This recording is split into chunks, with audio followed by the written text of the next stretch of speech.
Welcome to the podcast where together, every Monday, we explore hospitality in its very broadest sense. From culture and cooking, cocktails and coffee, nutrition and farming, politics and animal welfare, organic and sustainability, family and business, entrepreneurship, and much, much more. Come and learn with me, Mark Cribb, about where our food and our drink comes from, and the businesses and, more importantly, the human beings that thrive on where we decide to spend our time and our money. Sign up to our weekly newsletter at humansofhospitality.co.uk and hit subscribe on your podcast player of choice. Regular listeners to this podcast will know how much I love to learn new stuff. And in this podcast episode, I learnt a lot. And the stuff that really blew my mind was probably about the mushrooms. Who knew that mushrooms and the trees in the forest are all interconnected and talking to each other, working in unison? Certainly not me. Now, by the time you finish listening to this interview with John Rensten, this week's guest, you'll be wondering why on earth we don't do more of what he does, and why restaurants and cafes don't feature more food sourced in this way. And I'm talking about foraging. To me, foraging is a bit of a no-brainer. The foods you come across, whether they're roots, berries, leaves, mushrooms, seaweeds or flowers, are true superfoods. And the act of searching for them helps with your well-being, either because you're enjoying it with family and with friends, or, if you're on your own, it's like a form of meditation, getting into the right zone to spot the stuff you're looking for. You might have ruled out this activity because you live in a town or a city, but think again. John discovered the rewards of foraging in London itself as he explored his local park in Stoke Newington. You won't believe how many different species of edible plant he has eaten from that square mile, but you will find out later. Now that his home is in the beautiful Dorset, John's foraging patch extends to woods and the seashore, as well as different green spaces in the capital. Through his foraging walks, workshops and book, he's doing his bit to spread the word about wild foods and just how fascinating they are. I very much hope you enjoy this week's conversation. John Rensten from Forage London, thank you for sparing the time to be on the podcast. Hugely appreciated. You're welcome. For people listening, can you just explain where on planet Earth are we, please, John? We are sitting at the kitchen table in my rather lovely kitchen in our house in Wareham in rather chilly Dorset. We are on a beautiful winter's day, or not so beautiful, overcast. And as I walked in the door, you were prepping various foraged ingredients by some strange coincidence. So it was a setup. Yeah, it'd been to Sainsbury's. Yeah. Just kidding. So we're going to chat all about the world of foraging and wild food. And thank you so much. I came on one of your wild mushroom foraging days a few weeks ago, which was excellent. So did you enjoy it? I did. It was superb, actually. Yeah, really good. And one of the things that came to me kind of as we were wandering around the beautiful New Forest is it felt really natural. It felt really good just to be amongst the trees. And it I suppose, you probably mentioned it as well, but it got me thinking about the fact that for generations, that's how we would have found our food. Yeah, for sure. I mean, foraging's an immersive experience anyway, or at least it should be. And yeah, it's most definitely the way that we've gathered our food for the majority of our time on this planet. I won't climb immediately onto my soapbox, but it's only since the advent of Neolithic agriculture that we've farmed our food. Yeah. So how long ago was that? 8,000 to 10,000 years ago, okay. 6,000 to 8,000 years ago, depends kind of where you are in the world, really. Right. But and there would have been also a crossover between hunting, gathering, foraging, and farming. So it's not been like a complete kind of cut-off point. But yeah, we're definitely hardwired to go out on these food-related, supplies-related, sustaining ourselves treasure hunts. Yeah, and it makes sense, like you said, that there'd be a crossover, so we didn't just switch it off when we were farming. It feels now that we've very much switched it off, and it's very rare. When was that the case? Was that just the advent of kind of retail in its modern guise, not necessarily supermarkets, but greengrocers? Well, I think this part of the world, I think England is very different necessarily from if you've grown up in a quite rural area in Poland, or even perhaps if you've grown up in Scotland, where they've definitely got more of a continuity with their foraging culture. I get people who come on the events that I run, and sometimes I suggest if you want to know about foraging in the UK, ask your gran. Ask anybody who might have been alive during the Second World War, because there was a big return to these things. You know, the country being blockaded, we needed a good supply of vitamin C, so people were out picking rose hips and things like that. There's a lot of resurgence of it. But yeah, in the UK, we've definitely got a big, I don't know if you want to call it a knowledge gap, but it's a culture gap.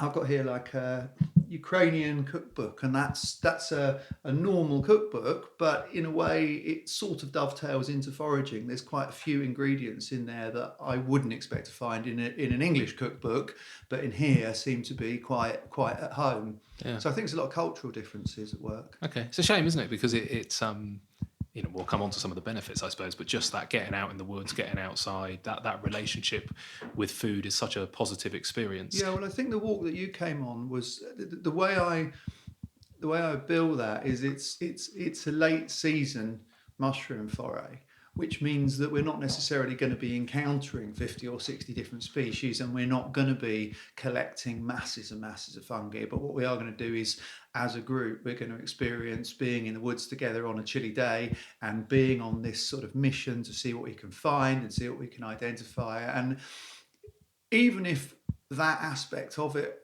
was unsuccessful, just getting a group of people into the woods and getting them to be, it's a lovely word, nemophilist, which is a wanderer of the woods. Just getting people to do that for a little while, I think's got enough value on its own. In a way, taking people hunting for wild mushrooms, it's kind of, that's the hook. That's the thing that people are attracted to. But once we get them into the woods, really, it's about turning people into ecological stewards and getting them to appreciate what a woodland really feels like and to engage with it and to understand it. Yeah, I'm quite pleased you didn't find 50 or 60, because just the half a dozen we found blew my mind at the time, John. So I was struggling. I think it was chanterelles and hedgehogs and something with the word blue in it. But yeah, if you got to 60, I really would have been lost. But it worked. I was driving back through the New Forest yesterday, about 40 miles an hour down the A31, and all of a sudden, I think it was it the hedgehog? Hedgehog mushrooms, was it? They're quite big, sort of white ones that, admittedly, at that speed, I couldn't be sure. But it was the first time ever that I'd probably noticed mushrooms growing on the side of the road. Yeah, and that must have just been from tuning in a few weeks with you and seeing them, that my periphery vision kind of spotted it. I nearly stood on the brakes to run over and see if I could identify them, but my wife would have thought I was bonkers. Probably. I've done a lot of that. I'm sure. Pulling over at dodgy places to jump out of the car to go, oh, it's a paper plate. Yeah. It's the bottom of a Coke can. Does it feel then, having lost that in our history, does it feel like there's been a resurgence of interest in foraging recently? Or is it a bit like, you buy a yellow car and all you see is yellow cars? Because I suppose you're surrounded by it. But I can't honestly judge what the level of interest is compared to what the level of interest was past about 20 years back in time. So I started getting interested in this as a topic about just over 2 decades ago. And there's definitely been an accumulation of people interested in it. And what I think we've also found, when I say we, I mean me and some of my fellow foraging teachers, is that there's now quite a few more foraging teachers because we've created them. Quite a few people who've come on walks that I ran in the early days are now running their own walks. And in fact, I can think of 3 or 4 guys whose walks I attended sort of a long time ago, and they've inadvertently spawned me on to my career doing this. So there's definitely more people teaching. There are more people foraging, but it's still, we were out in the woods. And I spent a lot of time in the New Forest, or forget the New Forest, think about a London park or a beach or whatever it might be. The amount of actual people that I encounter out foraging is almost imperceptible. It's not a common pastime. It does seem to get, certainly with the New Forest, Forestry Commission, mushroom ongoing debate, it does seem to get more column inches than it perhaps warrants. Yeah. Okay. But yeah, there's definitely an interest in it, but I think a lot of people are perhaps above the stage of just picking some blackberries. They might pick maybe 12 to 2 dozen different wild plants throughout the year, which is absolutely brilliant. But the amount of people who are doing what I'm doing, which is probably collecting 300, 400, 500 different species of plants and seaweeds and mushrooms throughout the year is quite limited. Yeah. It's a handful of people, I'd have thought. Yeah. Okay. I was chatting with Guy from Riverford Organics. I don't know if you know that firm a couple of weeks ago, and about whether there was a change, I suppose, because even organic food is something ridiculously kind of small proportion of what we use, and about whether there was a growing interest. And he kind of said that he felt that things were getting, better and worse at the same time, because in some ways the continuing kind of intensification of farming and doing it on a big scale was getting worse. We see it in the news with the cutting down of the Amazon still. Yet at the same time, people's awareness of trying to get back in touch with where their food comes from and trying not to just use the supermarkets seems to be growing. So I suppose it's the same in foraging. It's a tiny amount, but hopefully if there's a growth in interest, it's not going to compensate for the problems that we've got in our relationship with food. But I guess it's about a trajectory. It's not, in a way you could look at it like rewilding or permaculture or a lot of other things. It may not be the solution to the problems that we have, but it is the beginning of a different mindset. So therefore, it's a contribution in a lot of ways. Yeah, it's a stepping stone. To, for sure. Yeah. And I do find with groups of people that I take out foraging, and I don't know how many it runs to. It's been thousands and thousands of people, that you do get a change in people's mindset. Admittedly, the people who come on my walks are generally very receptive to this anyway. Yeah. And they paid for the privilege of being there, or sometimes they haven't, but they've got a vested interest. But yeah, you do see people, how can I put it? If you're forming an emotional relationship with a little piece of land, you're going to want to protect it. Mm-hmm. And even in an urban environment, that could be like a weird, scruffy little triangle of land that's just behind the bus stop where you go to work every day. And you wouldn't call it a park, and you wouldn't call it a common. It may not even have a name. It may just be one of these peculiar little linear landscapes that peppers the countryside. But if it yields cherry plums, or it's got a fruit tree on it or something like that every year you pick from, you're going to form an emotional relationship with that little bit of landscape, however much of an ugly bug or an irrelevancy it might appear to anybody else. So yeah, it certainly makes people more in tune with their landscape. I think it does. You come back to this phrase, ecological stewardship, and I think it does create that in people. I mean, I was talking to my sister about this, and I was saying about how forest got cut down, but she wouldn't necessarily appreciate it. And she said, I can feel like that. I can feel that way about a forest. I said, yeah, but you do live in London. When was the last time you went and stood in a forest?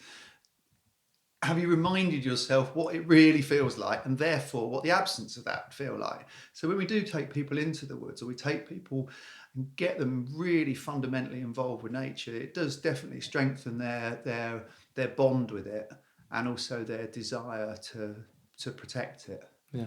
Which is not necessarily the main drive of what I'm doing. I'm not, a social champion. I'm somebody who teaches foraging because I like going foraging and I like sharing it with people. But there's a lot of very positive byproducts of what I do. Yeah, which we'll come on to some of those very shortly. I'll start with mushrooms, although I know it's foraging in all of its guises. But just as an example, so I think you said there was something like 3,000 different species, is that what we call, or types of mushrooms in the UK, yet we eat a very, very tiny percentage of that. Is that right? Yeah, I mean, the figures don't agree, mycologists don't agree, fungi fanciers and experts don't agree, but roughly speaking, there's about 3,000 what we'd call macrofungi. So those are things that are properly recognisable as mushrooms. But there's also another, depending on who you speak to or what the current think is, another 5,000 to 8,000 or so fungi. And then you get into this world of pure nerddom of rusts and smuts and moulds and slimes and God knows what else. But yeah, about 3,000 or so that we would recognise as being a mushroom. Okay. But then within that, it's a very small percentage that we're actually interested in terms of edibility. Yeah. Maybe 5% of that. So 5% of that 3,000. And then of that, the amount, that's about 100 species, and in the amount of those that are commonly picked by people is probably about a fifth, maybe even a tenth of that. Yeah. And then of that, then there's the amount that most people don't encounter. Because like I say, when I'm out in the woods, I never ever meet anybody who is off the path, off the main path. And yeah.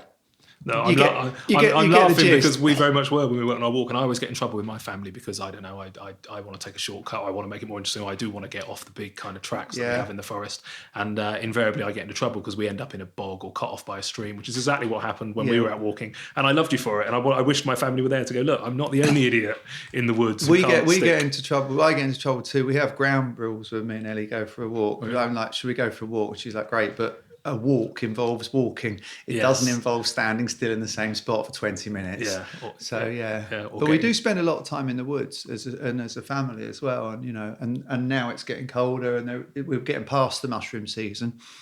But it gets into this kind of lovely singularity now where the woods will be full of winter chanterelle. Yeah. And pretty much nothing else. And that's no good for me to take a group out. I can't take a group of people out and go, right, here's winter chanterelle. Here's some more. Here's some more. Yeah. But for us as a family, we'll go probably to where I took you. We'll go cycling around all those bridle paths. And me and Ellie and my son Oscar will collect some winter chanterelle. We'll probably cook some in the woods. And it's just nice. It's a lovely thing to do. Yeah, great day out. So if there's 100 edible species, why is it we only see the same 4 or 5, your chestnuts and your cut mushrooms and stuff in the supermarkets? Well, those are the ones that we can grow. The majority, am I right in saying that or not? Quite a large amount of the wild edible species have a symbiotic relationship with certain tree species. Some of them with only one tree species and some of them with various different tree species. So in order to farm them, you'd essentially need to farm trees. If you want to farm a mushroom that only grows with mature oak trees, that's a long game, isn't it? Yeah, absolutely. And also not reliable. Yeah. So, I mean, I do find quite a few of the really reliable, when I would say reliable, they come back in the same place every kind of year, species actually grow in pine plantations. So they are growing in a tree farm, in a monoculture pine tree farm. Which does support them very well, but it takes decades and decades for these to come through. Right. So the ones that we buy in the shop, we're able to farm because they don't have this symbiotic relationship with trees. They're either slightly parasitic or I think oyster mushrooms are parasitic and we can farm those, or some of them, their job primarily is to rot wood down. They're called saprophytes, and their function in the whole grand scheme of things is they're nature's decomposers. Right. So they're going to munch everything down. They're going to take a tree and reduce it back down eventually with different species into humus, and back to the earth. So those suit very well the idea of being able to be farmed in that kind of environment. But still, what can we farm? I mean, your portobello mushroom that you mentioned is the same as the button mushroom, the same as the field mushroom. It's the same species. Right.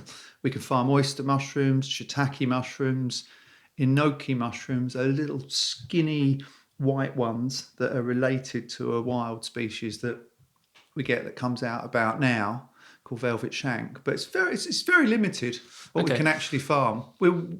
Scientifically speaking, we're trying to make steps, but we're way off being in control of the processes that mushroom mycelium has spent billions of years mastering. Yeah, well, this is the bit that blew my mind. And I was coincidentally reading Omnivore's Dilemma, which I think you've read, haven't you? I think I asked you on the day. And, no, I haven't. Oh, you haven't read it? No, I've read Michael Pollan. I've read various things, but I haven't read that one. So he specifically talks about a mushroom foraging bit in his in one of the chapters, and it blew my mind because he talks about, and I forget what it's called, but in essence, the kind of the root system and how little we understand mushrooms. And unlike sort of photosynthesis of natural plants, that I think he describes them as almost being more animal-like like in their biology. But this, I think there was one mushroom or group of mushrooms that had something like 40 kilometers of what we would determine root system. And you told me when we were out on the walk that there was maybe 100 miles of stuff under my boot. Can you just explain that a little bit? Because the mushroom isn't in essence the bit we see, really. No, it's not. And that what's under your boot is, if you like, it's quite a convenient sort of soundbite for explaining it. And the figure I use is 300 miles of mushroom hyphae. And to be honest, it doesn't matter how specifically accurate that is. And I'm sure I've got friends or colleagues who are teaching who might say, they might say 100 miles of it in a tablespoon or whatever it might be. But it illustrates the point. A lot. An awful lot. So the mushroom is as a fruit of an underground organism called a mycelium. And the mycelium is a interconnected network of white fibres, and those fibres are made up of even smaller fibres, which are called hyphae, which are about a hundredth of the width of a human hair. And they bunch together and form this visible kind of white spiderwort network that you can see, which is called mushroom mycelium. And its primary function is to forage. It spreads out. I don't know why I'm doing hand gestures into the microphone, but I'm doing the universal symbol for it. It spreads out and forms this matting underneath the forest floor, or if it's not got relationships with trees and it gets its sugars in a different way, it could just be underneath a field, or if it's parasitic, this network could just be under the bark of a tree. And that's the organism that we're dealing with. It's a perennial organism that forages. And one of the ways that it propagates itself is by creating a fruit, if you like, a reproductive structure that we call a mushroom. But if you think about how little we really know about this process, we can identify the fruit, but we can't identify the individual bearers of that fruit. So that is like me being able to say, I can tell you these are acorns, but I can't identify this oak tree. We've got thousands of species of this different network of white fibres, these mushroom mycelium, that we can identify only by the fruit that they produce, only by their mushrooms. And they are interconnected. We're learning so much more about them. Just this year, it's been an extraordinary year for mushrooms fruiting. And there's various different theories as to why that's happened. But if you just look at the amount of people who say, this year my lawn, mushrooms just popped up everywhere. Well, they didn't just pop up everywhere. The mushroom mycelium, the thing that creates them, the living organism, was already there. It was already present. So there aren't any mushrooms coming up on my lawn, but there's a ton of mushroom mycelium under there doing what it does, which is getting on with breaking stuff down and disseminating things and spreading and connecting and helping manage any little or big ecosystem. And only on like a year like this year, when the conditions have been extraordinary, boom, it's fruited really, really prolifically. Right. I find it mind-blowing that that's going on, I suppose. It is a bit mind-blowing, really. We don't see it, we don't necessarily know. Why is it scientifically that it seems to be something that we're still fairly naive on and we're only really getting our heads around? Is that because the research has fairly recently started, or is it because of its complexity?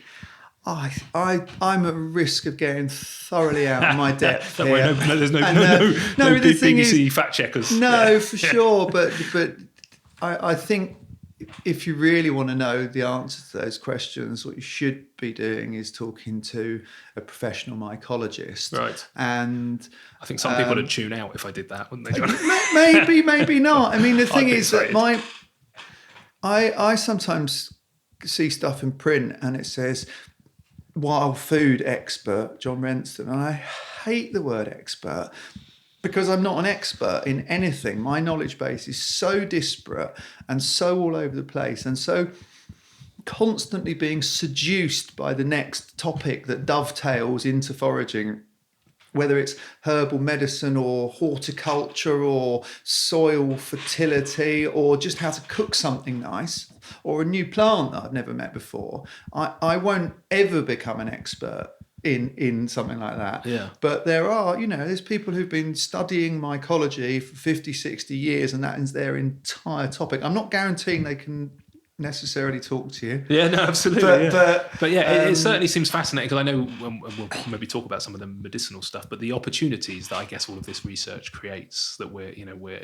I saw something, was it mental health and hallucinogenics with mushrooms being used? It feels like this untapped resource, I suppose. Yeah, there's an interesting study going on at Imperial and also over in the States at Johns Hopkins, where they've been using psilocybin extracts to use with people who've got severe depression or who are facing emotional trauma involved with terminal conditions and things like that. And they've been giving them what they describe as high dose psilocybin, which is a hallucinogenic compound found in about 200 different species of mushrooms worldwide. They've been giving to them this in a controlled environment in order to perhaps help change their brain function. And I think rewire it is probably a bit of an overstatement, but to give them an altered perception. And what they're finding basically is they're getting amazing results.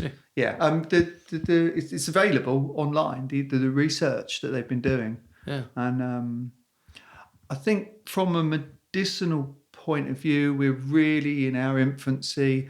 There's not been a huge amount of funding certainly from pharmaceutical companies behind the research. I think if you look at something like aspirin, so back in 1900, the Bayer drug company were able to launch this new product, aspirin, and it was essentially salicin.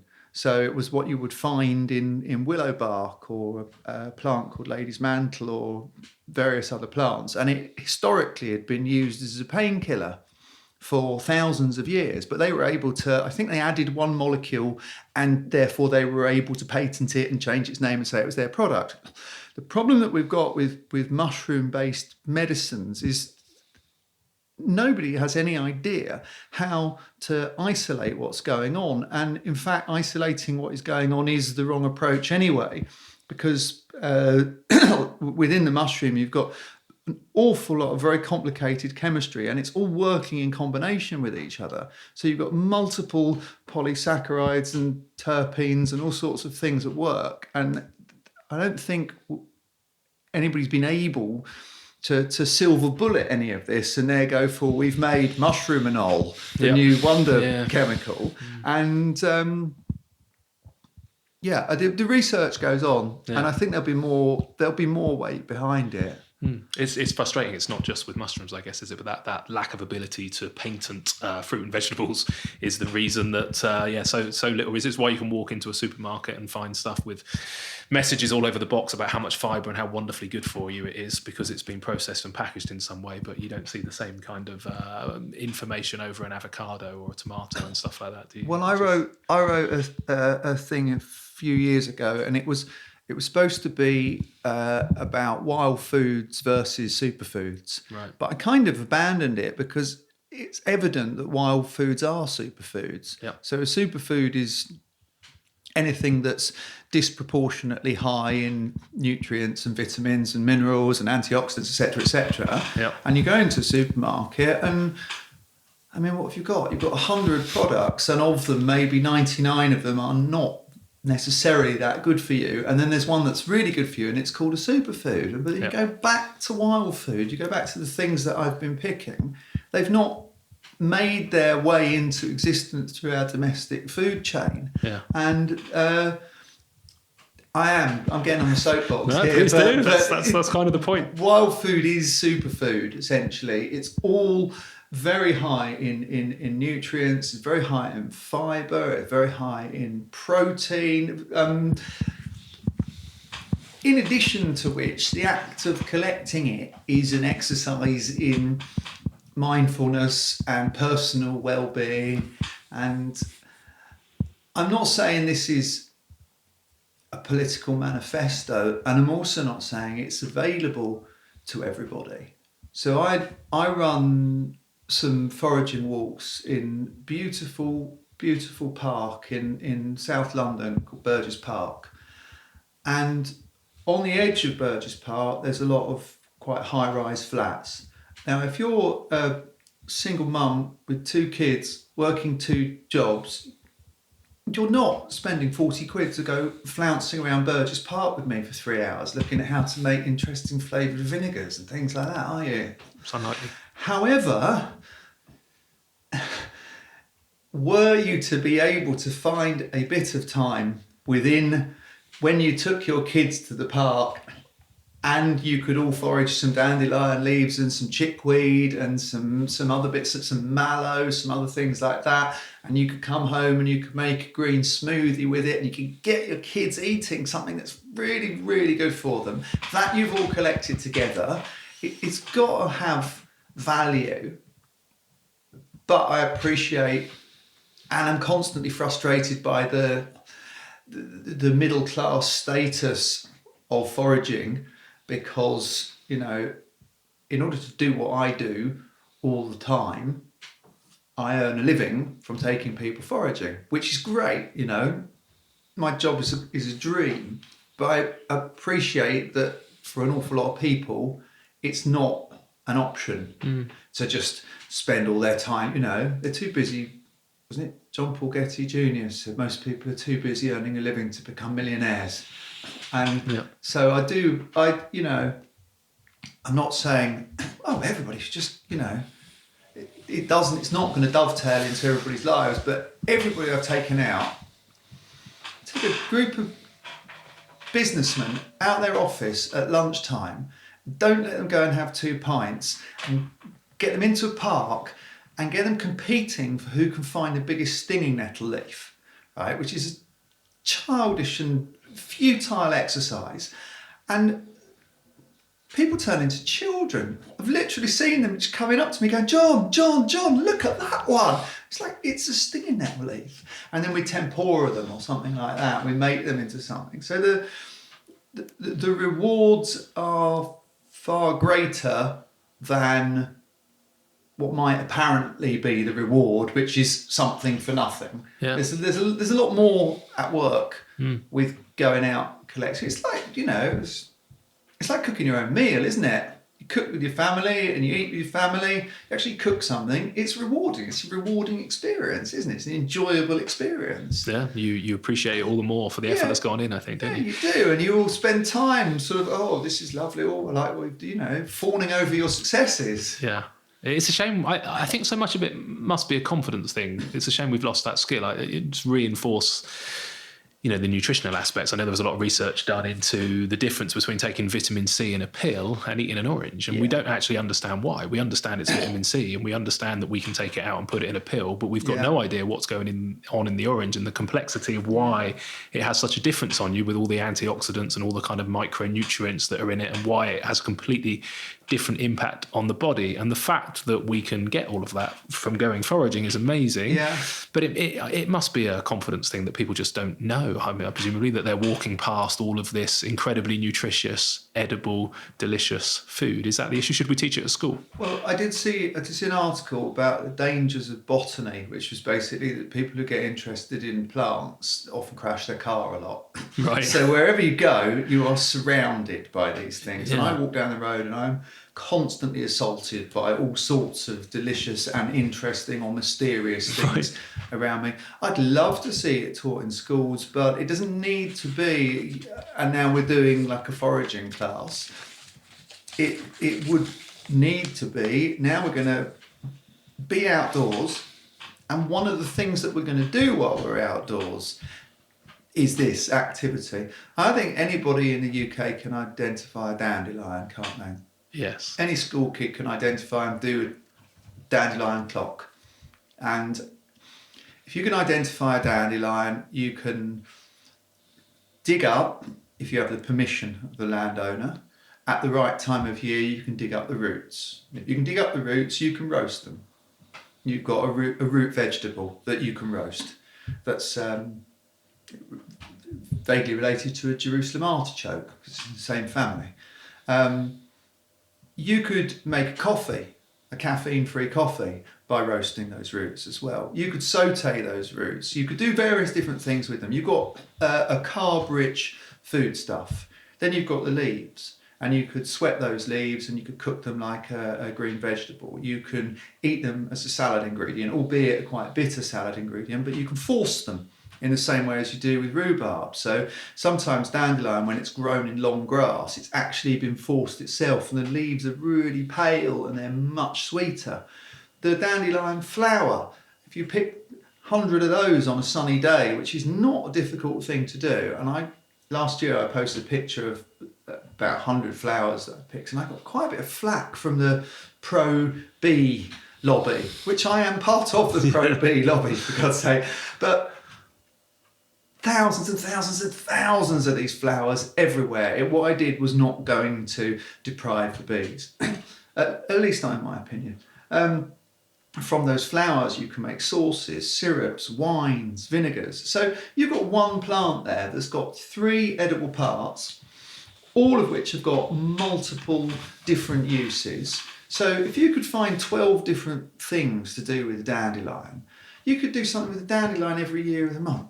Every month of the year, sorry.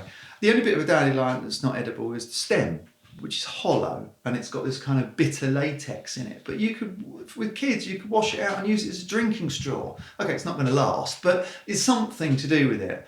That's one plant. Yeah, that's awesome. So that's not an enormous amount of knowledge to be able to safely identify a dandelion in order to give people access to 3 brand new foods, all with multiple uses, all available at different stages throughout the year, all with a high level of nutrition, and all offering real kind of close engagement with nature.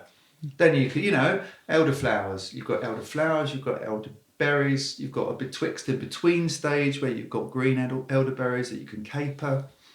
You can find a lot of plants that throughout the year will give you multiple crops that you can use. Something like wild garlic that we are drowning in wild garlic around here, aren't we? Yeah, in about love wild 3 garlic. months from now, we're just, literally, I took my son and his friend to some woodland up the road from here on the way over to Kimmeridge, and we were walking in this big sloping woodland, and when they say as far as the eye can see, literally as far as the eye can see was wild garlic.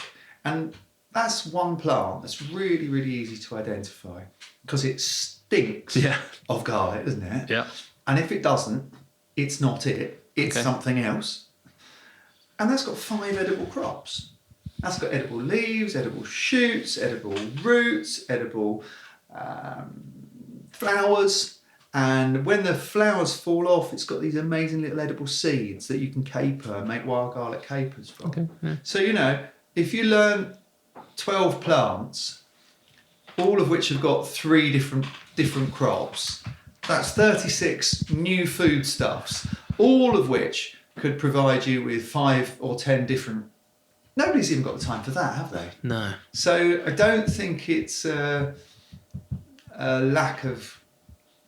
necessarily lack of knowledge about plant ID, which can be taught really easily. I mean, when I first started doing this about 20 odd years ago, I did not have a nature background. I'd grown up like a kid in the 70s who plays in the woods all the time and does what you do, and I felt an affinity with nature, but I couldn't identify any plants or mushrooms or anything like that. And now, sort of current obsession, seaweeds as well, which we've got 700 or so species in the UK.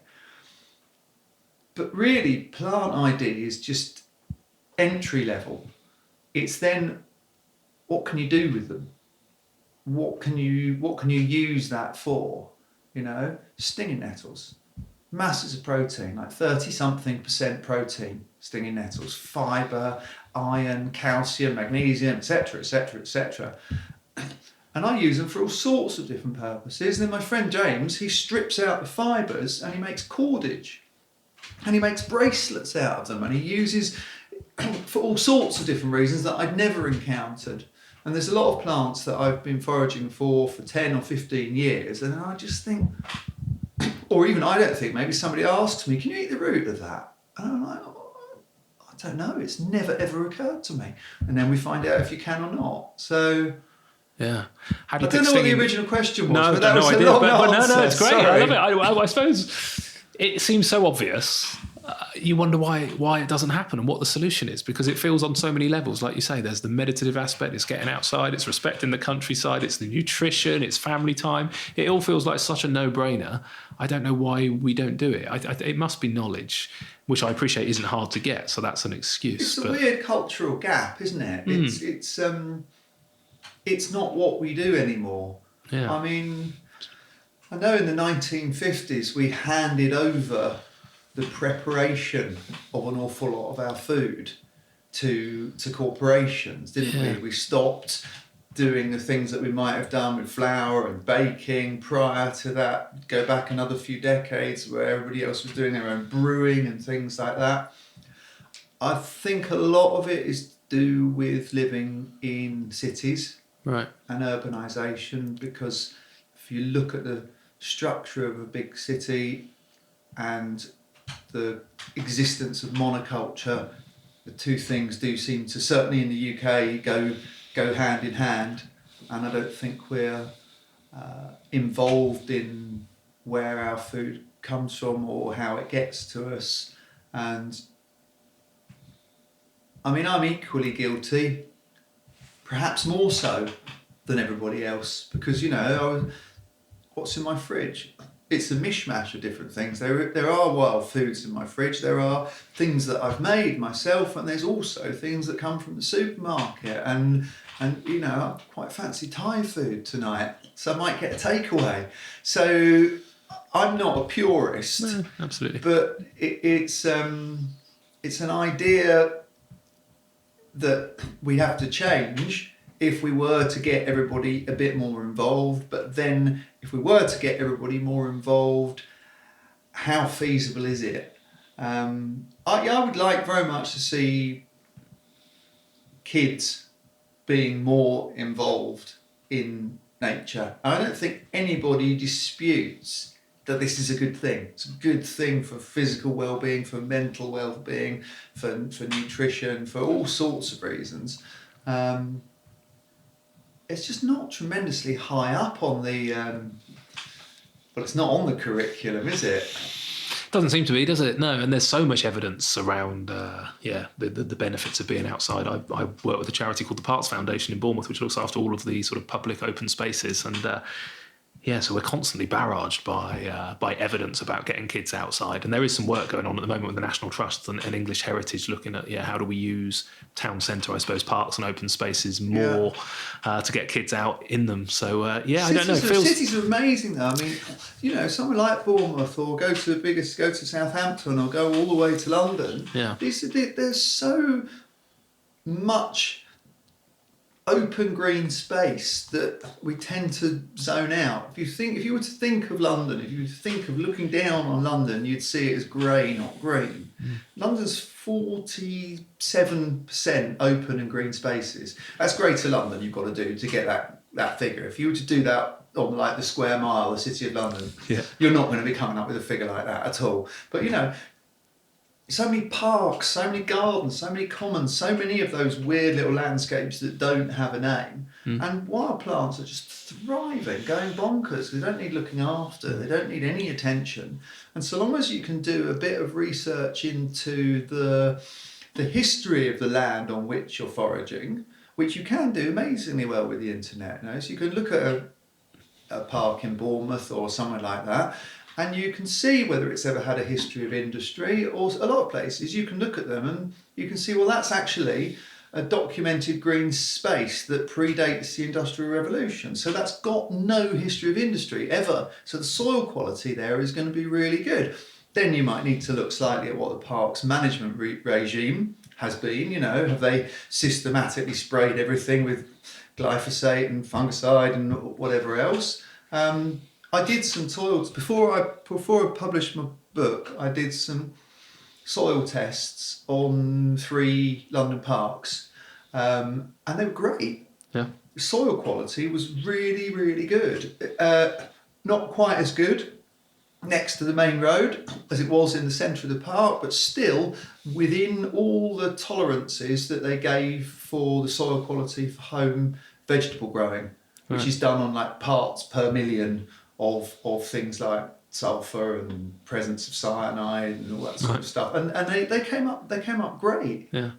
I guess that's part of the challenge, is that it is there, I suppose, but this perception that food that's grown in the countryside on the farms is clean and edible. Certainly with my kids, when I go and dig something out of the garden and bring it inside, they're like, I'm not eating that, it's dirty. And I'm like, where do you think your food comes from? But it's worse than that, isn't it? It's like countryside clean, city dirty, and that's not necessarily the case at all. I did a study in Canada of fruit trees grown in urban environments, and they were coming up with greater degrees of purity and toxicity levels being far lower than a lot of the ones in the agricultural areas. Because of spraying, because of pesticides and all that kind of stuff. Exactly. So it's. I just think we kind of go, here's the city, here's the countryside. We don't think of them. We think of them as like two things butting up against each other. We don't think of them as tendrils of one and tendrils of the other extending into each other. Yeah. Certainly when you get mega cities the size of London or some of the cities in America or things like that. Yeah.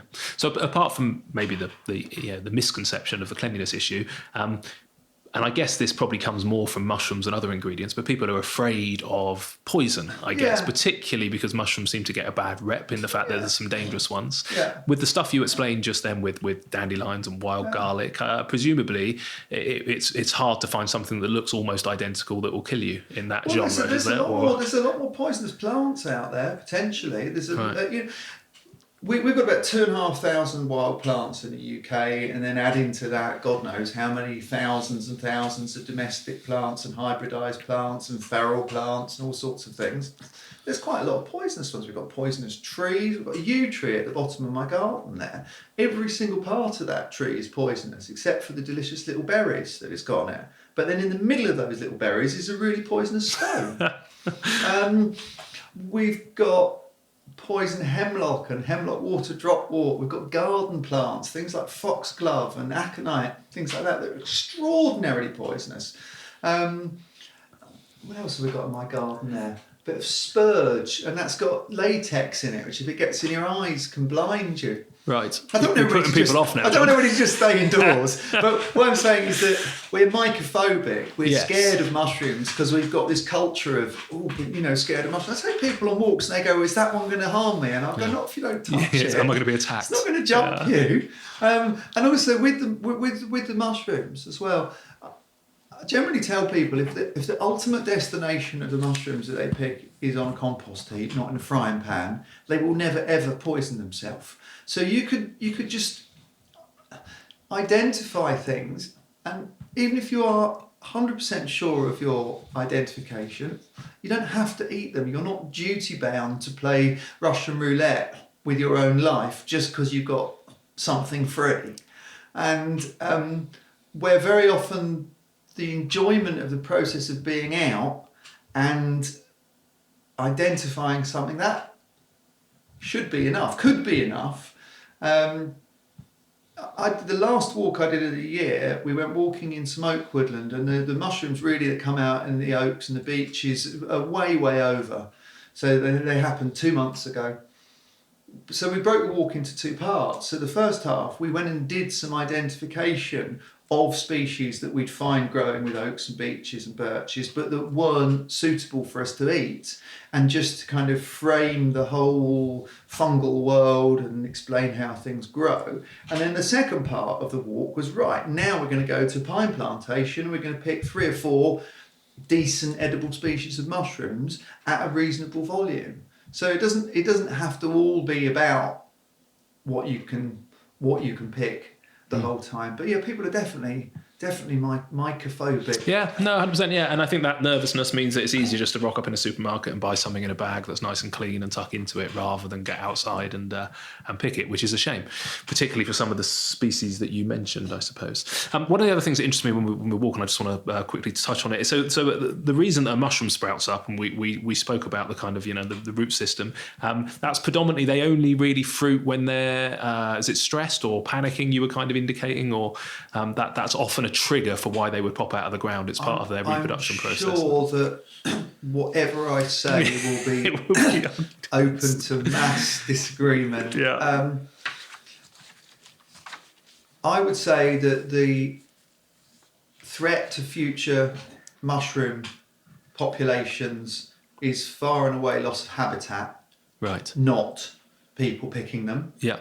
I can understand why organisations that have the job of running large forests with protected environments and quite rare habitats, certainly in the UK where we're so deforested, don't want people commercial foraging. The incidences of commercial foraging, I think, are vastly overplayed. I think they're a bit like Shark Attack, that once you've got a story, that story gets regurgitated loads and loads of times.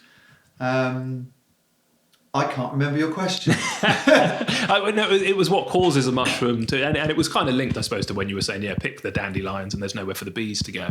And I suppose sometimes people are concerned in overpicking mushrooms, but the actual point when we were out and about, I suppose, was the fact that they were fruiting the mushrooms. So you mentioned that they're often on edges, they're often near paths, they're often in stressed areas. And although the root system may go on for kilometres underground, we don't see, the mushrooms often come out in an area where they're more stressed. And picking them in some ways and certainly spreading their spores is beneficial because it's part of their life cycle. To be a complete pedant, it's not a root system. No. Because it's not the root system of something, it is the something. Yes. The mycelium. I keep forgetting the name mycelium, that's why I say the mycelium. But roots, it's fine. It's fine for common parlance, but it is the organism itself, Yes. and the mushroom is this reproductive structure. However, the main way that this mycelium, this organism, propagates is by spreading itself. It spreads and spreads and spreads underground. And then it comes across end of habitat, comes across a road, a car park, an industrial estate, a housing estate, whatever it is, comes across the end of its habitat. And that is often the place at the edge of the woods where it's gone to its backup plan, which is to produce these spore ejecting structures, these mushrooms, which will then try and fling loads and loads of spores out because they're looking to colonize another area. They're looking for where they go next. I think there is a big misconception that mushrooms spread by sporulating, by opening up and spreading their spores, when primarily, and I'm not saying entirely, but primarily, the way this wonderful misunderstood, not properly understood species of organisms, genus of organisms, family of organisms spreads is underground. So I think of the creating the mushrooms and the sporing as more of a backup plan. But I'm sure I'll be open to criticism for saying that. The only comprehensive survey that we've got, it's generally referred to as the Swiss study, right. And it's a study done into chanterelle. And chanterelle are the single biggest, most harvested wild mushroom in the world. So every chanterelle you've ever eaten is wild. You can't farm them. And they pick tens of thousands of tons of these things throughout the world every year. And the vast majority of them are picked in, like the ones in Scotland, they're picked in commercial pine plantation. They're picked in a woodland that is not a fragile ecosystem, it's a tree farm. It's got a life, it's locking up a load of carbon, it's doing a fantastic job, it's providing timber, but it's going to be chopped down. Its management plan, its death is already preordained at a certain date, and the byproduct is it produces all these mushrooms.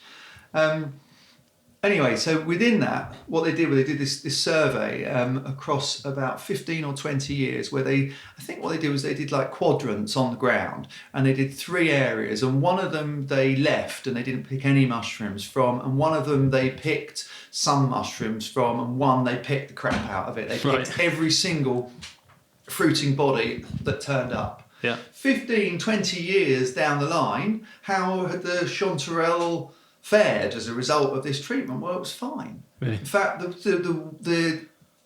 think I'm right in saying the quadrant where it had been exhaustively picked was producing more fungi Yeah. than the other ones. Right. So to suggest that picking mushrooms will endanger future mushroom harvests, I think is incorrect. Yeah.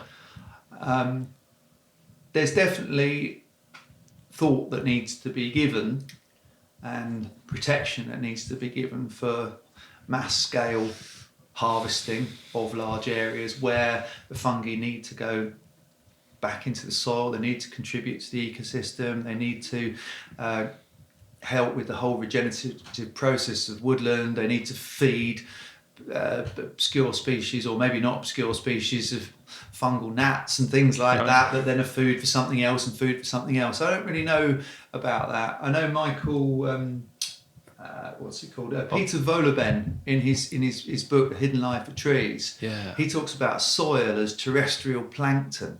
Right. Because he says it's so full of different life forms and different organisms that we don't really know enough about. That basically it's a food. It's a massive culture of different food for the rest of all the organisms. So that needs contributing to. Yeah, I think that research around the fact that trees are communicating with each other and the forest is wonderful, communicating. isn't it? Just insane, isn't it? And again, you mentioned on the walk the difference between if you take a tree and put it in a park in isolation, that it won't grow anywhere near as well as it will in its own ecosystem. Not just because of the mushrooms and the mycelium, but that the mushrooms are partly giving. I don't know what's a mushroom doing to help a tree grow? It seems to be a symbiotic relationship. Well, it's bizarre, isn't it, really, when you start thinking about trees in terms of sort of family relationships, and there's this concept of mother trees, which initially it sounds a bit kind of hippie, it's a sort of mother tree. But you look at a mature beechwood and there'll be one or two or three really, really big old beech trees, and around them you can see their children. You can see all the smaller trees that are a result of these big parents. And the mycelial network that the trees have used or are being used by the mycelium to interconnect is feeding minerals, it's feeding vitamins, it's feeding fluid between them. I think I mentioned a mature oak tree. It needs 250 litres of water a day, every single day. So the more that it can expand its root system, the better. But these relationships aren't, on behalf of the mushroom, they're not wholly benevolent. You know, I think of it like a private medical plan, because once you're committed to it, you're committed to it, and the tree will be, it will be getting a lot from the mushroom. It will be getting defensive chemical compounds. It will be getting antifungal compounds. It's being protected from other aggressive fungal species, but in exchange for which it's got to give up 30-something% of its carbs constantly. You know, this is a commitment that they have to each other. I think now that the research is something that 80-something% or 90% of plants on Earth, they justified that they have mycorrhizal relationships. Some plants have got these relationships to such an extent that they've changed a lot. Some of the orchids and things like that have really strong mycorrhizal relationships, they don't have any leaves. They don't photosynthesize. So they're not operating in the same way. They've changed the whole morphology because they're dependent and interlinked with the mushrooms. It's amazing, isn't it? And I love, I don't know, just it's quite humbling to know, I think, and kind of refreshing, really. There's a human race. We think we've got everything nailed and we understand everything, but the fact that we have really got no comprehension of being able to walk into a forest and that all of those living species are interconnected and talking to each other and feeding each other and helping and supporting each other is a pretty beautiful thing, really. We're in our infancy with bringing out the inner hippie in me for sure. But I think you feel very different, and you do this a lot more than I do. But that ability to sit under a big tree in the forest and realise that everything around you, underneath your bottom and your feet, is interconnected and helping each other, it's quite a cool place to sit, isn't it? Yeah, it's back lovely. to that meditative benefit, I suppose, of getting out in the woods. Yeah, definitely. It's multi-fold. It is, yeah. I've got to touch on this because this is the Humans of Hospitality podcast, so all too often it's got a restaurant or a chef's slant, albeit it's also just where our food and our drink comes from. But you had a gastropub at one point, so in your history. Two, yeah, impressive. One was in London, was it? They both were. I hate the expression gastropub. Maybe I read that somewhere. But no. I mean, that's essentially what it was. They both were. We opened just around the corner from the Eagle in Clerkenwell, which was definitely thought of as the original gastropub. Right. And me and a friend of mine, we were going to get a little shop and knock it out and put in table football and have bottled beers. Right. And the next thing, we'd signed a 25-year lease on a 4-storey Georgian townhouse. Oh my goodness, in central London. That went wrong quite quickly, didn't it? Yeah. All right, I suppose probably at the time. But. And we were opening, in inverted commas, a gastropub. Yeah, it was terrifying. It was completely free fall. It was sort of like, well, not as dramatic, but it was like setting out to sea with a load of planks and fabric and trying to build a boat as you went along. That's the entrepreneurial way, isn't it? Jump off the cliff and work out how to swim on the way down. I think. Yeah, for sure. And bizarrely enough, it went really well. It's still the pub was called the Green. Right. It wasn't a pub before we opened it. It was a restaurant site that had become, I suppose, sort of stigmatised by the fact that 2 very famous chefs had both gone bankrupt. Oh, really? On that site. Yeah, before we took it over, it was Maison Novelli, right. Jean-Christophe Novelli's flagship restaurant, wow. which he'd gone quite dramatically bust at. And before that, it was Marco Pierre White's. It was Café Saint-Pierre. And then when we started looking for premises in Clerkenwell, everywhere was really expensive. And there was this place, gorgeous, like 4-storey Georgian townhouse on Clerkenwell Green, with a curved frontage, no premium on the lease at all. And we just kind of got carried away. Wow. And I think that was it. I think it was because it was thought of as a restaurant that had failed twice, so it was a bit of a bad site. But we were like very gung-ho and also naive about that. And it didn't go so well for the first year. Then we found our feet. It went really, really well for a few years. And then we opened another one in Islington. Okay. And then the business fell apart and it was hemorrhaging cash. Really? Yeah, it was terrifying. I didn't eat for about 6 months or sleep. Wow. And then I managed to get out of that. Okay. And I'm really glad I did. I never want anything to do with, I never want to have another pub again. It was awful. Really? Probably if you're an industry professional who knows how to run a pub. No, everyone's winging it. Nobody is. But I, classic male ego vehicle. Right. I decided that I could run a pub, which is just so wrong and in hindsight so arrogant. And I really got what I deserved. And I got out of it after 8 years or so, not unscathed, but reasonably so, considering. That's good going. 8 years is still a long time. Which bit of it was it that I don't know, caused you the most stress? All of hemorrhaging it. Cash. All of it, really. Like a normal Monday morning would be that the head chef had disappeared. There'd been 3 noise complaints at the weekend. The man from listed building consent, who we didn't even know had anything to do with us, was there to tell us that we had too many windows and we had to lower the height of the bar. And also, because where we were on Clerkenwell Green, the basement was backed up with raw sewage. And that would be like a normal Monday. That would be like a kind of half of the course. And it was. We were walking down Exmouth Market once, me and my business partner, and a friend of his who hadn't seen him for a while just stopped and went, "Hello, Skeletor, how's the stress diet?" Wow. Because he'd obviously just like shed loads and loads of weight. So yeah,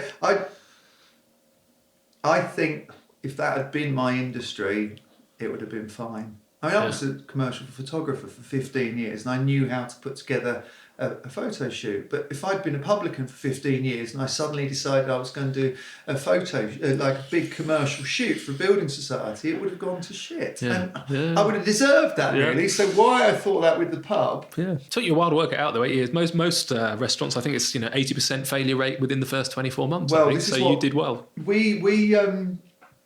We set it up with a little bit on very little money, with a little bit of borrowed money and an awful lot of help from friends who all seemed to be unemployed that summer, who all did all the work for us. But we did borrow a little bit of cash to a firm that finances things for pubs and hospitality. And the guy there, he said to us, no, we've never got any shortage of people wanting to come into the industry at that level. Yeah. Big projects, that was different. But the people who were like, I've made good in one thing and I think, great, I'm going to open a pub. He said, we've got a queue of those. Amazing, isn't it? Suckers. Low barriers to entry. Yeah, you're right. And too many of them... go wrong. But the reason I brought it up, apart from to make you kind of grateful, I suppose, the fact you're not doing it anymore, is that you built even then forage food into the menu. So was that a challenge when you talk about consistency, I suppose, of supply and the quantity of supply? Was this a niche part of the menu? Or was this very much part of the overall kind of concept, I guess? It wasn't our overall concept. For me, it was my escape plan. Yeah. I got myself involved in a business that wasn't what I thought it might be, and it kind of terrified me. And I would say things to my business partner like, I have got to go to Devon for 4 days to pick wild garlic so we can have wild garlic mash. And he would long-sufferingly say, go on then, off you go. Right. We kind of peppered our menu with bits and pieces. We integrated them when we could, but we weren't flogging the concept of this is a wild food pub type of thing.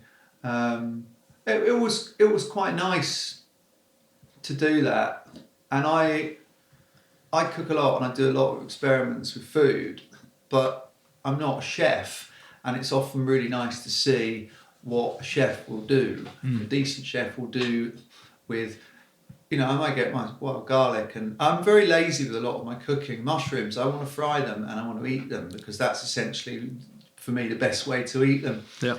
But when we did my book launch, there's like 50 or 60 recipes in the book, and I'm not plugging the book. The book's like 3 or 4 years ago. Yeah, but when we did the book launch, I got a friend of mine, Rob, who's head chef at Clerkenwell Kitchen. And he cooked some of the recipes from my book, but he supercharged them with chefy skills. So I had like a little thing called a sorrel stomp, which is potatoes and sorrel and bacon together. And he turned it into a rosti version of it. And it was amazing. Or I had these little mushroom cakes and he turned them into an arancini version of them. So everything that he did elevated my sort of pedestrian cooking skills to stratospheric heights. It was really nice to see. I need to form, and I think I have actually, I need to form a relationship with another chef, but reasonably local to where I am, because despite the Forage London moniker, I live in Dorset, and I want to be able to supply things to somebody, but not for a fee, just because it's a kind of ad hoc interest and I've got a glut of them that they can then do something interesting with. And that's what I would do with Rob sometimes. I'd take him in like some wild leeks that I'd picked or something. I'd take in some stuff and just say, look, I don't want any money, just have a play with that, and then I'd sometimes get an invite to dinner or whatever. Yeah, perfect. So, and that still happens actually. We get it with certainly when the game kind of season's in, people rock up with game, and their skill is is shooting it and catching it, not necessarily the butchering and the prep and the cook side of it. Chefs are amazing, aren't they? Particularly. It's another sort of disappointing side of the industry, I suppose, that it's hard to get chefs now. So much of cooking, because of the rollout, I suppose, of venture capitalist kind of casual dining sector has become cooking, not chefing. So it's kind of centralized kitchen and reheating stuff up. But when you get, properly trained, classically trained chefs who just have that ability, to try a little bit and work out what they should do with that flavor profile and what they can add to it, just from their heart, basically, it's very exciting. It's quite a rare person who can totally think on his feet, if you want to know how many pork chops you got in the fridge, you want to know what you're doing, you want to know how many covers you're doing, you want to understand roughly what people's expectations is of you and how you're going to produce it, and to then adapt your menu every day is hard enough, but I think to then adapt your menu with ingredients you may not have experience of, you've got to be quite brave. Yeah, definitely. And the customers don't always appreciate it. I love, fish is a complicated subject because fish move a lot. So what you're going to catch one day from the next, it's easier in a field at least because you can follow the seasons and there might be a 6-week difference depending on temperatures, but roughly what you're going to get when. But yeah, much harder in fishing. But it's lovely if the customers can cope with the fact that we went through a period where you just deliver the box of market fish, whatever was caught that day, basically. And the chefs would love it because they get to use their creative expertise to create something different. Yeah. But it means there might only be 4 portions of that, 8 portions of that, and it's really difficult in a busy restaurant. In a small restaurant where it can literally, blackboard and you can cross it out as things go, it's okay. But in a big busy restaurant where all of a sudden you find out that actually 4 tables have just ordered that and there's none left for the other 3 tables that were being served at the same time, it's horrible. But it's a beautiful way of cooking, and certainly my favourite restaurants are where you can rock up and almost just say, look, tell the chef to send whatever's lovely today, basically. I don't mind what it is, but it's an increasingly rare thing. Yeah, it is, isn't it? But I'll introduce you to my head chef, and then do a foraging exchange, some wild garlic for dinner exchange would be a pleasure. So you did mention the book, and although it's not a plug, I think it's really interesting because it's a great place to go to get some facts. Who was that? Because it was called The Edible City, I think, wasn't it? And this concept, and you're called, Forage London, this concept that it isn't, hunter welly boots and walking your dog and all kind of middle class kind of people popping into Waitrose and nipping out to the forest. I love the idea that you can do this in the city. Was the book specifically aimed at people in the city? And is one of your kind of key things you love to do, I suppose, is to get people in those urban environments to understand that, you don't have to live in the New Forest. Well, I was living in London and I lived there for 20 years and I was trying to escape for 10. But I was trying to get away. I was backwards and forwards between London and Dorset for a good decade before I managed to move. So what I was trying to do was bring as much of the countryside into the city as I possibly could. And then it became sort of obvious to me that actually there was tons of the countryside in the city anyway. It's just how you choose to look at it. But I called it The Edible City and I wrote it as a diary. Thought about it a lot. Why did I write it like that? And I wrote it in the only way that I was qualified to write a book. Because unless I started vastly researching a topic, I was only able to write about what I knew. And what I knew about was my life living in the city and going foraging. So I wrote it as 12 months of the year and it's February. I went here, I did this, I got somebody to look after my son for 5 minutes in the playground while I grabbed some garlic mustard or whatever it might be. That sounds bad, actually. I didn't get anybody to look after him. I said to a friend, keep an eye on him for a minute. Anyway, and he does a lot of foraging with me now, which is nice. But it was really about how you integrate that into the rest of your life. So I did 4 little stories for each month about different places in London and recipes for everything that I picked. And I got to work with a really lovely illustrator who did amazing, beautiful drawings for the book and everything like that. And I was thinking I was mulling over another book for ages. I think I was doing a guide to wild food nutrition, but then thinking I shouldn't really write that. Qualified nutritionist should write that. And I'm backwards and forwards with book ideas, but I'd probably just do a continuation of The Edible City, but I don't live in the city anymore, so it's just going to be, it can incorporate more mushrooms and more seaweeds and things like that, things that I wouldn't have been able to include at the time. Yeah. Have you, do you know Dr. Greger, the How Not to Die book? Have you seen it? No. It's called great title, isn't it? But around, I suppose around food is medicine, but very much around the fact that, the nutrition of plants, I suppose, and how so many of them are good and beneficial for your health. But I think there's a huge growth in the understanding of that and the interest of in it. I get the challenge of, I don't know how you work out the nutritional makeup of a dandelion, but I think if you could get that right. That is a problem as well, and there's not enough research behind it, and it is also quite disparate. And in order to do that, you need baselines as well, don't you? So there's no point saying a dandelion leaf contains X, because it's got to be picked in what soil, at what time of year, what size of the leaf, what are the conditions. So these things aren't all, you haven't got enough baselines in place.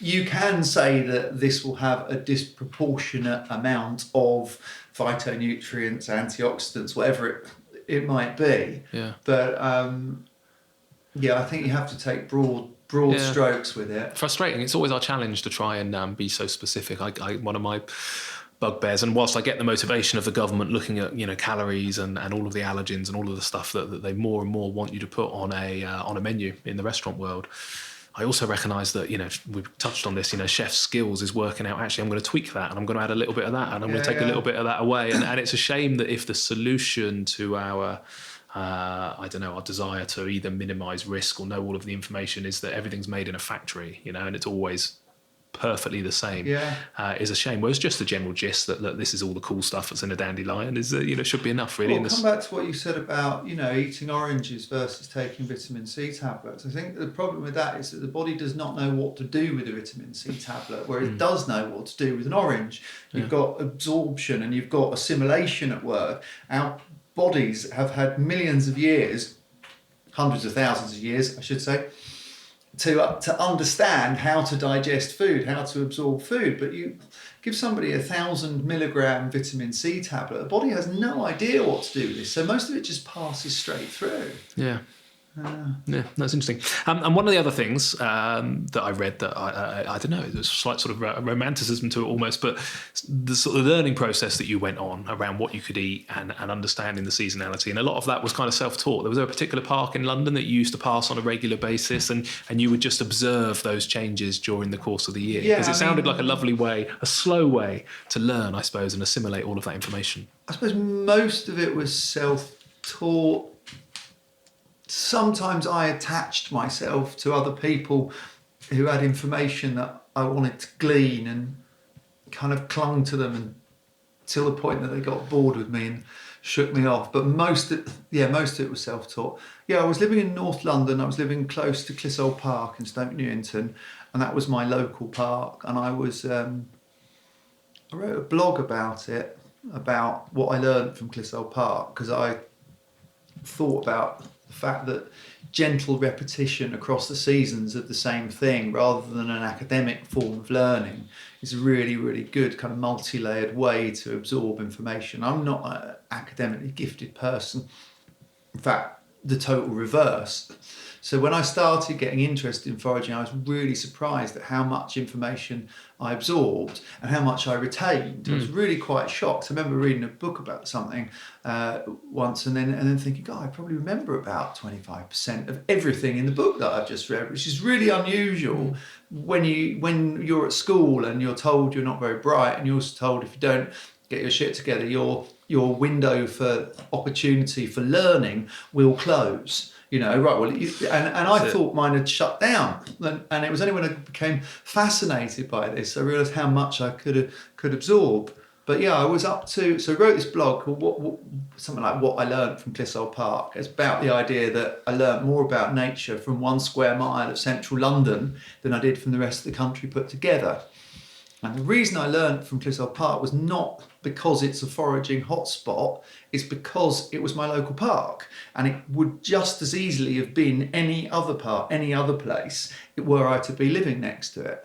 But I was up to about, so when I wrote the article, at the end of it, I thought I should do a list of all the plants different plant species I have eaten that come from this park.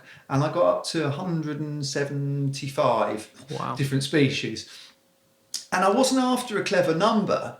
I just did it as a list. And you could find 80% of those in loads and loads of other London parks as well, or commons or open spaces or whatever there were.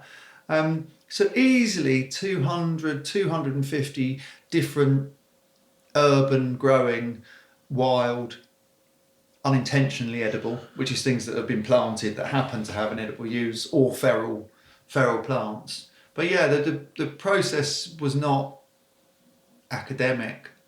The idea that you go for a walk and you look at something and you go, what's that? And you go, I don't know. And then maybe a week later you look at it and it's got a little bit more information, and then maybe 2 weeks later it's got a flower or it's got something, and it becomes obvious what it is. But your brain starts to absorb the information about what things look like at different stages of their development. And from foraging is very different from botany, because with botany you're often looking to identify things when they're in full flower, which maybe, as far as I'm concerned, it's like when they've got a label on them. In foraging terms, you often want to use things when all they've got on show is 2 very small leaves. That may be when it's absolute best.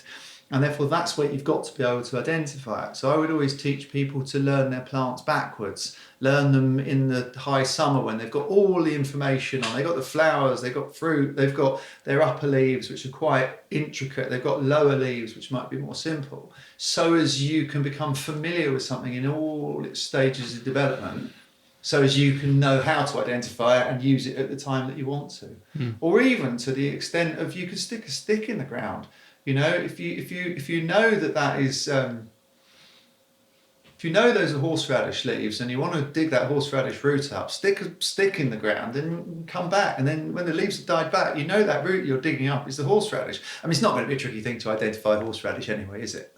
A horseradish itself by the smell, but just the idea that it's not an academic process at all, really, like a multi-layered thing. Like you identify something, or you see something, you hunt for something, you find it, you take it back, you identify it, you cook with it, you eat it, you're using, and all these different parts of your brain in the process. You'll become really emotionally involved with all of your senses with something, and a really nice way to learn. We have a cat on the table. We do. Popping in for a drink.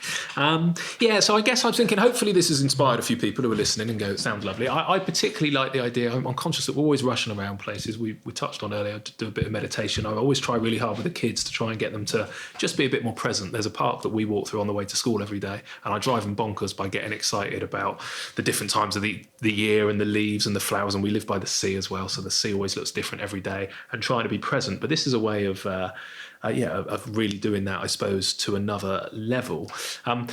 So people listening, it's where to start, I suppose. Is it literally, is there certain times of the year that are better? And is there a good place? You mentioned some of the species, but I'm thinking this particular park I walk through, is it pretty likely that there's always something there that is edible? Because it doesn't, and I always feel that it shouldn't just be because it's edible that we slow down and look at it, but I guess it's a good motivator. So. Yeah, you do need a good motivator, and yes, there's definitely always going to be something there that is edible, regardless of which part you're talking about and where it is. Yeah.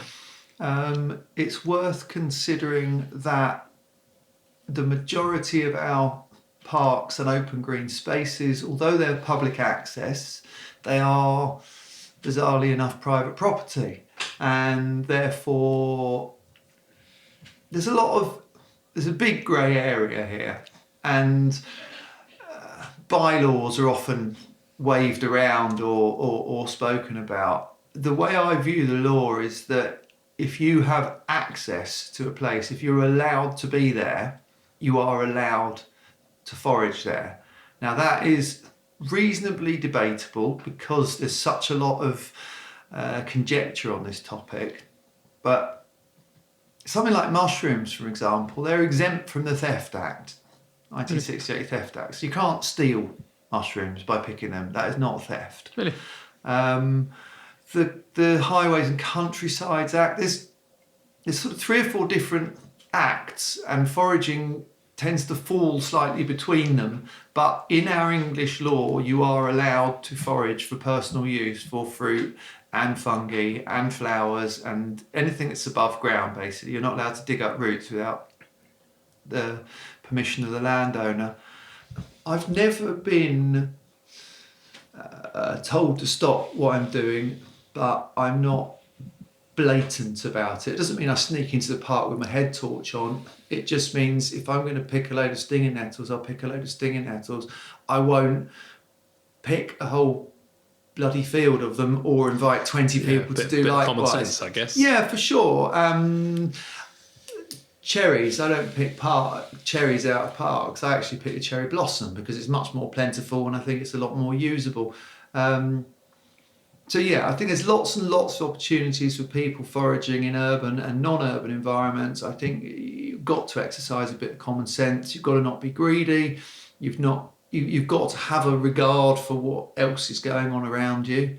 and the ways that other people might use a park. You've got to do a little bit of research into potential toxicity or pollutants. I don't think ingesting foraged foods or any new food is a good idea for anybody who might be pregnant or might have other health concerns, you know. With a little bit of common sense, it's a really rewarding thing to do, and it's totally safe. With an absence of those, it's potentially deadly, but then so is crossing the road, isn't it? Very true. So okay, so if we've inspired some people to at least make a start, where should they start? Is it a case of hitting Google? Is buy your book just to get some basic knowledge? So imagine people are spread out around the country. Yes. The best thing they could do is go to the Association of Foragers website. So about 5 years ago, I helped form an association of foraging teachers with half a dozen other people that I knew around the country. And we've now got about 100, 120 national and international members. It's been nice, actually, because some of my heroes have joined. It's amazing. That's great, my God, he's in our gang. That's lovely. So there's people like Roger Phillips, who's written the kind of UK Mushroom Bible and things like that, who's joined. There's eminent French ecologists who've joined and things. It's been really, really good. That is a good starting point for finding somebody who's running events that would be a good thing to join. You could, I mean, there's a lot of books now. There's probably more foraging books for the UK than we're ever going to need, but things progress. You could look at a website of somebody in your area. I mean, my website is a bit of a misnomer, really, because it's called Forage London, and it's now called Forage London and Beyond, but nobody's going to search and beyond, are they? Yeah. But I live in Dorset. I run a lot of events in Dorset and in Hampshire, and I slightly reluctantly go back to London to talk to people about nature, which is obviously not the reason that I moved to the countryside. Yeah. But you know, I can think of people teaching foraging pretty much all around the UK. Yeah. So it shouldn't be that hard to find somebody to That's a good take point. and that's a really good way to learn. Really good. You know, if you go out with somebody who knows their stuff and they say that is cow parsley, not hemlock, then they're going to tell you why it's cow parsley, not hemlock, and they're going to explain some things that you can't get out of a book, things like smells, you know, which are really important. I was thinking of actually doing a scratch and sniff foraging guide. But I don't know about you. My youth, I think anything that was scratch and sniff either smelt of lemonade or strawberries. Yeah, that was definitely a. So as long as it's those two things, you'll be fine. Okay, what the association you mentioned, was there a website for that? Yeah, it's called the Association of Foragers. Okay, one of them. Okay, I'll put some show links and to your website. Yeah, that'd be great as well, so people can find it, and that'll be a good spot to go. So humansofhospitality.co.uk. You'll find the links on there. Thank you so much. Fascinating. Welcome. I just, it's mind-blowing. Feels so simple. My wife's a primary school teacher. I can't help but feel that somehow we should get this onto the curriculum and get kids doing it. It feels like a natural way of bringing it back into the human race. But at least you're doing it with the grown-ups, and hopefully that will trigger down as well. So, good luck. And sometimes kids, we do get kids come on the walks. Yeah, and they're brilliant on foraging walks, kids. Apart from anything, they're closest to the ground. Very true. So they can see a lot more. But they're very enthusiastic. Yeah, excellent. Okay, John, thank you for sparing the time. Very much appreciated. You're welcome. Cheers. Thank you so much for listening to this week's podcast, and remember that on the website humansofhospitality.co.uk every week we put on some show notes and some links through to the various websites or social media that are mentioned, and we also do a nice little breakdown of that week's conversations into specific topics, so you can jump through the podcast and just listen to some of the highlights if you wish. If you've not done so already, if you could leave us a review on iTunes or one of the other podcast players of your choice, that would be hugely appreciated. Thank you so much, and we'll be out with another episode next Monday.